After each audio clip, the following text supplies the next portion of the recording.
പരമ്പരാഗത തെലുക്ക് ബെലങ്ക വസ്ത്രവും മലായ് റിയാവു തലപ്പാവും ധരിച്ച് റയാൻ റേസിംഗ് ബോട്ടിന്റെ മുൻവശത്ത് കൈകൾ വീശി ചുംബനങ്ങൾ പറത്തി മുഖം നിവർത്തിയാണ് നൃത്തം ചെയ്യുന്നത്. ദിഖായുടെ പുതിയ പ്രശസ്തി ആവേശകരമായ അവസരങ്ങൾ കൊണ്ടുവന്നു. അദ്ദേഹത്തിന്റെ ജന്മനാടായ റിയാവു ഗവർണർ താരത്തെ സാംസ്കാരിക അംബാസഡറായി നിയമിച്ചു.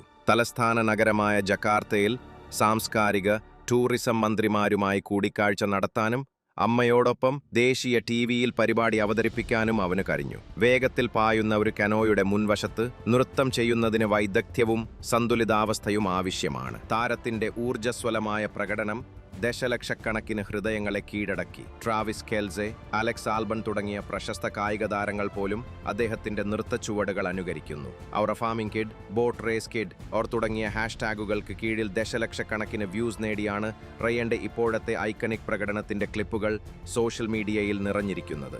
ഇപ്പോൾ സ്നേഹപൂർവ്വം ദി റീപ്പർ എന്ന് വിളിക്കപ്പെടുന്നു.